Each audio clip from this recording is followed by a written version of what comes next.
प्यारे विद्यार्थियों, लक्ष्य बैच में आप लोग का स्वागत है।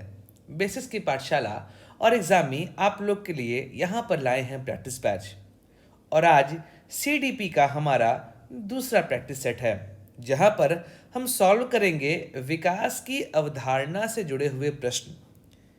विकास की अवधारणा काफ़ी लंबा चैप्टर है, ऐसे में कई सारे खंडों में इसका सवाल जो है आप लोग करवाया जाएगा। तो सीटेट के इस प्रैक्टिस बैच में चलिए हम लोग आज सॉल्व करते हैं जो हमारा दो टॉपिक है। पहला टॉपिक यहाँ पर है अभिवृद्धि एवं उसकी विशेषताएं, और जो हमारा सेकंड टॉपिक है यहाँ पर वो है विकास का अर्थ एवं विशेषताएं। इन दो टॉपिक पे यहाँ पर हम लोग डिस्कस करेंगे और क्वेश्चन को सॉल्व करेंगे। पहले क्वेश्चन की ओर बढ़ते हैं। हमारा पहला क्वेश्चन है कि बच्चे की वृद्धि मुख्यतः संबंधित है। तो यहाँ पर ध्यान रखिएगा कि बच्चे की वृद्धि की जब भी बात करते हैं या जिसे हम कहते हैं अभिवृद्धि, देखिए बच्चों के कोशिकाओं में जो गुणात्मक वृद्धि होती है, बच्चों के कोशिकाओं में गुणात्मक वृद्धि, इसी से जुड़ी हुई यहाँ पर बातें हैं, क्योंकि यह क्या है, शारीरिक विकास से संबंधित है। ये किससे है? शारीरिक विकास से यहाँ पर संबंधित है। ठीक है, तो व्यक्ति के स्वाभाविक विकास को ही अभिवृद्धि कहा जाता है। मानव अभिवृद्धि की प्रकृति के अध्ययन से यह ज्ञात होता है कि बालक के शरीर और व्यवहार के प्रमुख आकार प्रकार में किस प्रकार का परिवर्तन घटित होता है। गर्भाधान से लेकर शैशवावस्था, बाल्यावस्था, किशोरावस्था से होते हुए जब हम प्रौढ़ावस्था तक पहुंचते हैं तो उस दौरान व्यक्ति के विभिन्न अंगों के आकार, लंबाई और भार आदि में परिवर्तन होता रहता है, और यही वृद्धि उसकी शारीरिक विकास से जुड़ी हुई होती है। अर्थात यहाँ पर हमारा पहले जो आंसर होगा वो होगा फर्स्ट का ए, शारीरिक विकास। तो हमारा सेकंड क्वेश्चन है बच्चों यहाँ पर कि निम्नलिखित में से कौन सा कथन वृद्धि की विशेषता का प्रतिनिधित्व नहीं करता है। पहला, यह एक मात्रात्मक पहलू है। दूसरा, यह मापने योग्य नहीं है। तीसरा, यह जीवन पर्यंत नहीं है। चौथा, यह केवल शारीरिक विकास को दर्शाता है। तो याद रखिएगा कि वृद्धि की विशेषता की जब भी बात होगी तो इसमें पहला आता है कि यह मात्रात्मक पहलू है। सेकंड की बात करें तो सेकंड है यह शारीरिक परिपक्वता से संबंधित है।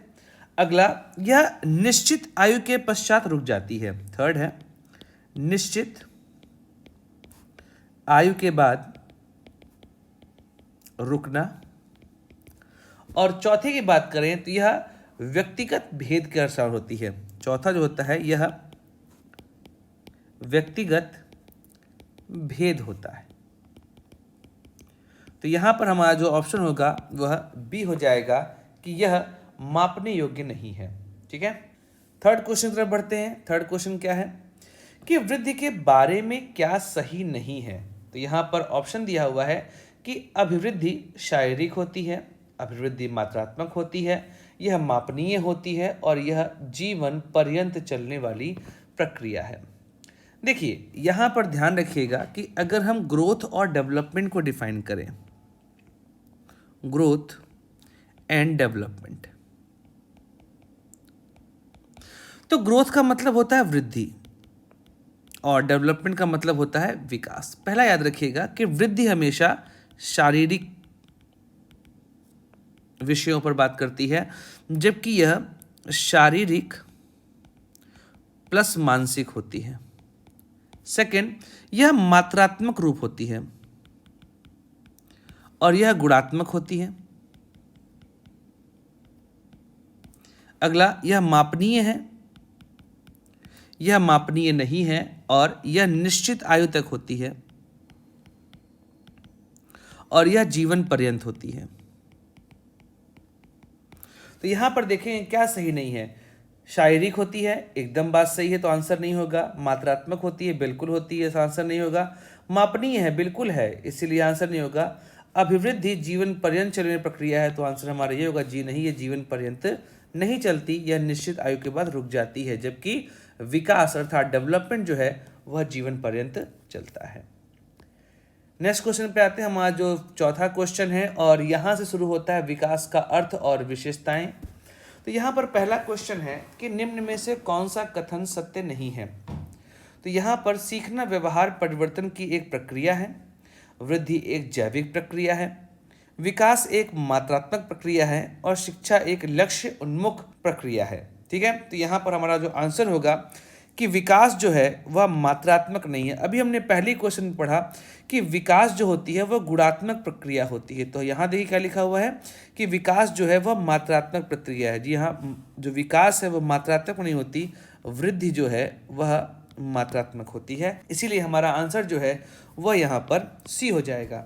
ठीक है, अगले क्वेश्चन की ओर बढ़ते हैं। नेक्स्ट क्वेश्चन क्या है हमारा, मानव विकास को क्षेत्रों में विभाजित किया जाता है जो कि है। तो ध्यान रखिएगा, मानव विकास के कई सारे चरण होते हैं और इनमें प्रत्येक जो क्षेत्र हैं उनमें विकास साथ साथ होता रहता है तथा इनके मध्य सामंजस्य भी रहता है।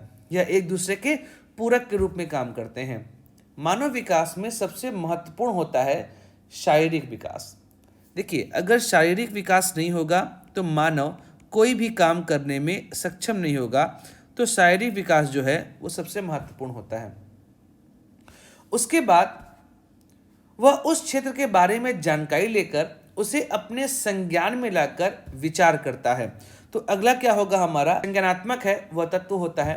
उसके बाद वह अपने विचारों को सोच समझ कर प्रस्तुत करता है और अंत में सामाजिक विकास के विषय में वह चिंतन करता है। तो हमारा आंसर जो है यहाँ पर ए होगा, शारीरिक, उससे संज्ञानात्मक, उससे संवेदनात्मक और सबसे अंत में सामाजिक जो क्षेत्र है उसमें विकास को हम लोग क्या करते हैं, विभाजित करते हैं। अगला क्वेश्चन है हमारा कि मानव जाति में विकास होता है। बहुत महत्वपूर्ण क्वेश्चन है, तो याद रखिएगा, मानव जाति में विकास हमेशा जीवन पर्यंत होगा। तो आंसर क्या होगा, डी, कि जो विकास है वह जीवन पर्यंत होता है और इसके अंतर्गत भ्रूणावस्था, शैशवावस्था, बाल्यावस्था, किशोरावस्था, प्रौढ़ावस्था और वृद्धावस्था होती है। नेक्स्ट क्वेश्चन में आते हैं, सातवां, कि निम्नलिखित में से कौन विकास के व्यापक आयामों की सही पहचान करता है। तो जब भी हम विकास की विभिन्न अवस्थाओं में बालक बालिकाओं के व्यवहार के बारे में परिवर्तन देखते हैं तो उसके आधार पर हम कई सारे आयाम को विभक्त कर पाते हैं। जैसे कि एक बालक या बालिका में शारीरिक विकास होता है, मानसिक विकास होता है, सामाजिक विकास होता है, संवेगात्मक विकास होता है और नैतिक विकास होता है। तो यहाँ पर जो हमारा आंसर होगा वह होगा डी, शारीरिक, संज्ञानात्मक, सामाजिक और संवेगात्मक। नेक्स्ट क्वेश्चन में आते हैं। हमारा अगला क्वेश्चन है कि कौन सा कथन यहाँ पर हमारा सही नहीं है, कि विकास और वृद्धि एक दूसरे के पर्यायवाची हैं। विकास एक सतत प्रक्रिया है, वृद्धि विकास का ही एक भाग है। विकास कार्य क्षमता, कार्यकुशलता, व्यवहार में आने वाले गुणात्मक परिवर्तनों को प्रकट करता है। तो अभी हमने सीखा कि विकास एक सतत प्रक्रिया है, एकदम स्टेटमेंट सही है, तो आंसर तो ये हो नहीं सकता हमारा। अगला, वृद्धि विकास का एक ही भाग है। अभी हमने देखा भाई वृद्धि और विकास में काफी ज्यादा समानताएं देखने को मिलती हैं, तो यह एकदम बात सही है कि वृद्धि जो है वो विकास का एक ही भाग होती है, कि विकास में शारीरिक मानसिक दोनों होता है और वहीं पर वृद्धि में केवल शारीरिक होता है, इसलिए विकास का एक भाग वृद्धि होता है। अगला, विकास में कार्यक्षमता, कार्यकुशलता, व्यवहार, अर्थात यहाँ पर हम गुणात्मक अध्ययन करते हैं जबकि हम वृद्धि में मात्रात्मक अध्ययन करते हैं। तो पहला ऑप्शन है जो पर्यायवाची, जी नहीं, पर्यायवाची नहीं, दोनों आपस में काफी अलग हैं, इसलिए हमारा आंसर जो है ए हो जाएगा। हमारा 9वां क्वेश्चन है कि विकास का एक अधिनियम है कि विकास प्रतिमान के विभिन्न काल में खुशी भिन्न भिन्न होती है इस अधिनियम के अनुसार। तो यहाँ पर ये समझिए, जो हमारा पहला ऑप्शन दिया हुआ है वह ये है कि जीवन का प्रथम वर्ष सबसे अधिक खुशी का काल होता है। वयः संधि काल, देखिए वयः संधि काल क्या होता है, तो ये कई सारे मनुष्य के जीवन में कालखंड होते हैं जिसमें शैशवावस्था, बाल्यावस्था, किशोरावस्था, प्रौढ़ावस्था, वृद्धावस्था होती है। जब एक वय से दूसरे वय में जाते हैं तो उसे कहते हैं वयः संधि। तो यहाँ ध्यान रखिएगा कि मनुष्य का सबसे आरामदायक व खुशी का जन्म प्रथम वर्ष को ही माना जाता है, क्योंकि इस अवस्था में बालक दुख की भावना से अनभिज्ञ होता है, उसको पता नहीं होता। जबकि वयः संधि काल अर्थात जो ट्रांजिशन पीरियड होता है उसे संघर्ष का काल मानते हैं। अतः इस अवस्था में बालक एक अवस्था से दूसरी अवस्था में जाता है तो उसमें कई तरह के समायोजन करने पड़ते हैं, उसको एडजस्टमेंट करना पड़ता है और इस वजह से उसे तनाव होता है। जैसे कि हम जब बच्चे से बड़े होते हैं तो उस दौर में कई सारे परिवर्तन होते हैं हमारे अंदर, और उस परिवर्तन की वजह से हमें तनाव का सामना करना पड़ता है। तो इस वजह से क्या होता है, डी ऑप्शन जो है यहाँ पे सबसे उपयुक्त है कि प्रथम वर्ष जो है सबसे खुशी का, बच्चे देख कितने खुश होते हैं ना, मज़े में अपनी ज़िंदगी जी रहे हैं वो। लेकिन जब ट्रांजिशन फेज शुरू होता है तो वहाँ से उनमें दुख का भाव जो है वो दिखाई देता है। नेक्स्ट क्वेश्चन में आते हैं। अगला सवाल है कि निम्न में से कौन सा कथन विकास के संबंध में सही नहीं है। तो यहाँ पर ध्यान रखिएगा कि जो हमारा ऑप्शन है वो सी है कि विकास के विभिन्न क्षेत्रों में संभाव्य खतरे नहीं होते हैं। यहाँ पर क्या होता है कि जब भी हम विकास के क्षेत्र में बात करते हैं तो यहाँ पर हर समय खतरे की भावना रहती है। तो यहाँ पर ध्यान रखिएगा, हमसे नहीं है पूछ रहा है, तो आंसर जो है कि भाई संभाव्य खतरे होते जब भी आप विकास करेंगे, शारीरिक मानसिक करेंगे, तनाव आएगा, तो ऐसे कंडीशन में विकास को लेकर एक तरह का खतरा हमेशा बना रहता है। दैट्स वाई यहाँ पर ये ऑप्शन हमारा सही होगा, क्योंकि यही उत्तर जो है हमें गलत दिखाई दे रहा है। नेक्स्ट क्वेश्चन है हमारा, विकास का अर्थ क्या है। तो ये क्वेश्चन बहुत महत्वपूर्ण है। विकास का अर्थ होता है कि परिपक्वता एवं अनुभव के फलस्वरूप होने वाले परिवर्तनों की श्रृंखला। देखिए, हमें यह पता है कि विकास जो है वह गुणात्मक अध्ययन के विषय में बात करता है। तो जब चीज़ें गुणात्मक होंगी तो लगातार उसमें परिवर्तन जो होते जाएंगे शारीरिक और मानसिक, उसी के आधार पर ये जो श्रृंखला चलेगी, इसी श्रृंखला को हम क्या कहते हैं, जीवन कहते हैं। तो यहाँ पर आंसर क्या हो जाएगा हमारा, डी हो जाएगा कि परिपक्वता और अनुभव के फलस्वरूप जो परिवर्तन होने वाली श्रृंखला है उसी को हम जीवन कहते हैं, और इसी को आप विकास के रूप में रिप्रेजेंट कर सकते हैं। हमारा 12वां क्वेश्चन है कि विकास के संदर्भ में निम्न में से कौन सा कथन सत्य नहीं है। देखिए, विकास पहला है, विकास की प्रत्येक अवस्था के अपने खतरे हैं, एकदम बात सही है। तनाव की जो स्थिति आती है बहुत खतरनाक होती है, तो ये तो आंसर सही नहीं हो सकता कि जो स्टेटमेंट है वो सही है। सी है हमारा, विकास सांस्कृतिक परिवर्तनों से प्रभावित होता है, एकदम। अगर बच्चे को किसी और कल्चर में डालेंगे तो उसका ग्रोथ किसी और तरीके से होगा। विकास की प्रत्येक अवस्था की अपनी विशेषताएं होती, एकदम। चाहे हम बात करें शैशवावस्था की, बाल्यावस्था की, फिर किशोरावस्था की, प्रौढ़ावस्था की, वृद्धावस्था की, सबकी अपनी विशेषताएं होती हैं। तो ये स्टेटमेंट से इसलिए आंसर नहीं होगा, स्टेटमेंट से ही आंसर नहीं होगा, स्टेटमेंट से ही आंसर नहीं होगा। आंसर क्या होगा, विकास उकसाने और बढ़ावा देने से होता है। जी नहीं, बिल्कुल नहीं, इसका विकास से कोई संबंध नहीं है। तो 12वें का आंसर हमारा यहाँ पर बी हो जाएगा, ध्यान रखिएगा इस चीज को। हमारा 13वां क्वेश्चन है, 14वां लिखा है, यहाँ 13वां होगा। हमारा 13वां क्वेश्चन है कि मानव विकास है, याद रखिएगा, मानव का विकास कैसा होगा। मानव का विकास ध्यान रखिएगा, यह मात्रात्मक, गुणात्मक, कुछ सीमा तक अमापनीय, ए और डी। तो याद रखिएगा कि मानव का विकास मात्रात्मक भी है और गुणात्मक भी है, इसलिए ए और डी जो है यहाँ पर आंसर हो जाएगा। देखिए, मात्रात्मक क्यों है, क्योंकि लंबाई, भार, अंगों का विकास ये सारे आते हैं। और गुणात्मक क्यों है, क्योंकि क्षमता, अभिवृद्धि, बुद्धि, व्यक्तित्व, रुचि, चिंतन, सब में परिवर्तन होता है, इसीलिए यहाँ पर हमारा आंसर डी हो जाएगा।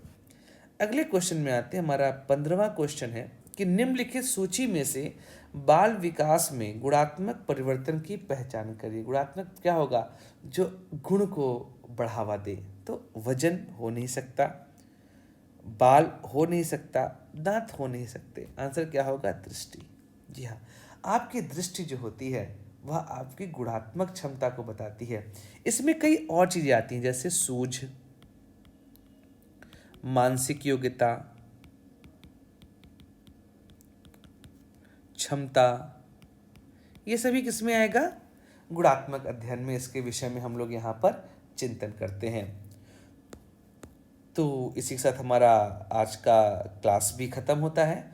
उम्मीद करता हूँ प्रैक्टिस में आप लोगों को काफ़ी मज़ा आया होगा।